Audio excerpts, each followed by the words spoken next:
આજરોજ વડોદરા મહાનગરપાલિકા ખાતે સ્થાયી સમિતિની 2 બેઠકો મળી હતી, જેમાં મેયરના ઇન્ડોનેશિયા જાકર્તા ખાતેના વિદેશ પ્રવાસનની પરવાનગી તથા અન્ય પોસ્ટ ઓડિટ દરખાસ્તોને મંજૂરી આપવામાં આવી હતી। આજરોજ વડોદરા મહાનગરપાલિકા કચેરી ખાતે સ્થાયી સમિતિની 2 બેઠકો સ્થાયી સમિતિના ચેરમેન ડોક્ટર શીતલ મિસ્ત્રીની અધ્યક્ષતામાં મળી હતી, જેમાં પ્રથમ સ્થાયી સમિતિની બેઠક સવારે 10:30 કલાકે મળી હતી, જેમાં ગત વર્ષના મુલતવી કામો પોસ્ટ ઓડિટ રિપોર્ટ 31/7/2023 થી 6/8/2023ની દરખાસ્તોને ધ્યાનમાં લેવામાં આવી હતી, જેને મંજૂર કરવામાં આવી હતી। સાથે જ તારીખ 2/7/2024 થી તારીખ 4/7/2024 દરમિયાન સંયુક્ત રાષ્ટ્રના આર્થિક તેમજ સામાજિક બાબતોના વિભાગ દ્વારા સસ્ટેનેબલ ડેવલપમેન્ટ રૂલ્સ અંતર્ગત એક મેયર ફોરમનું ઇન્ડોનેશિયા જાકર્તા ખાતે આયોજન કરવામાં આવ્યું છે, જેના મેયરને આમંત્રણ આપવામાં આવ્યું છે। આ આયોજનનો ખર્ચ local self government of India દ્વારા ઉઠાવવામાં આવશે। તે માટે મેયરને આમંત્રણમાં ભાગ લેવા જવા માટેની મંજૂરી સર્વાનુમતે મંજૂર કરવામાં આવી છે। બીજી સ્થાયી સમિતિની બેઠક સવારે 11 કલાકે યોજવામાં આવી હતી, જેમાં ગત 24/7/2023 થી 30/7/2023ની દરખાસ્તને મંજૂરી આપવામાં આવી હતી, કે જે સાથે જ પાણીને લગતા લાંબા ગાળાના આયોજન અંગે ચર્ચાઓ કરવામાં આવી હતી, જેમાં કેટલાક વિસ્તારોમાં ઉનાળામાં લાંબા ગાળે નાગરિકોને સુવિધા ઉપલબ્ધ થાય તે સત્વરે કામગીરી અંગેની રજૂઆતો હતી, જેને 4 જૂન પછી લેવામાં આવશે। સ્થાયી સમિતિની 2 બેઠક રાખવામાં આવી હતી।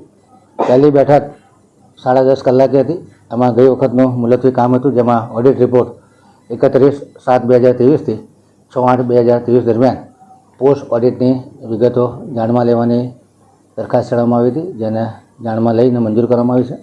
બીજી દરખાસ્તમાં 2 જુલાઈથી લઈને 4 જુલાઈ સુધી સંયુક્ત રાષ્ટ્રના આર્થિક અને સામાજિક બાબતોના વિભાગ દ્વારા સસ્ટેનેબલ ડેવલપમેન્ટ ગોલ અંતર્ગત મેયર ફોરમનું આયોજન જાકર્તા ઇન્ડોનેશિયા ખાતે કરવામાં આવ્યું છે, જેનો તમામ ખર્ચ મેયરશ્રીને આમંત્રણ આપવા માટેનો local self government of India સંસ્થા દ્વારા ઉઠાવવામાં આવનાર છે। એ બાબત આજે સ્થાયીમાં મેયરને ઇન્ડોનેશિયા જાકર્તા ખાતે જવાની પરમિશન આપવા માટે મૂકવામાં આવી હતી, જે પણ મંજૂર કરવામાં આવી છે। બીજી સ્થાયી સમિતિ 11 કલાકે રાખવામાં આવી હતી, જેમાં 24/7/2023 થી લઈને 30/7/2023 સુધીના પોસ્ટ ઓડિટની વિગતો જાણવા લેવા માટે રજૂ કરવામાં આવી હતી, જે સ્થાયીના સભ્યોએ જાણમાં લઈ અને મંજૂર કરી છે। પાણી બાબતમાં જે લાંબા ગાળાના આયોજનો છે એ અમુક સભ્યોના સૂચનો હતા કે ભાઈ કોઈક એરિયામાં લાંબા ગાળાનું આયોજન હોય અને એમાં અધિકારીઓ સત્વરે કામ કરી અને નાગરિકોને ઉનાળામાં પાણી મળે એ બાબતમાં લાંબા ગાળાના આયોજનો કે જે 4 જૂન પછી લેવામાં આવનાર છે, તો તાત્કાલિક ધોરણે કામ કરવામાં આવે, જેથી કરીને નાગરિકોને સવલત મળે।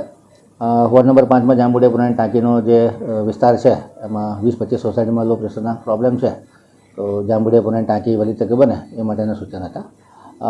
અમુક વિસ્તારમાં કલવટ બનાવવાથી રસ્તાની અવર જવર પ્રિયા ટોકીઝ નાળાથી એક કલવટ બનાવવાની છે, જેનાથી નાગરિકોની અવર જવરમાં ફરક પડે। એવી રીતે સમા વિસ્તારમાં પણ ડૉક્ટર રાજેશભાઈ સ્થાયી સમિતિના સભ્યોનું એક બ્રિજમાં 2 પાઇપલાઇન નાખવાની છે એ માટેનું સૂચન હતું, એ પણ આજે વિઝિટ લઈ અને તાત્કાલિક ધોરણે આ કામ થાય, જેથી કરીને નાગરિકોને સગવડ મળે એ પ્રમાણેના સૂચન હતા। ટીટીઓને ધ્યાનમાં રાખી અને સ્થાયીના સભ્યોને અવગત કરવામાં આવ્યા હતા કે કોર્પોરેશન દ્વારા શું કામગીરી થઈ છે। એવી જ રીતે જે કાંસોની સાફ સફાઈ માટે ગઈકાલે જે ફ્લોટિંગ ડ્રેન માસ્ટર મશીન લગાડવામાં આવ્યું છે એ બાબતની પણ ચર્ચા કરવામાં આવી।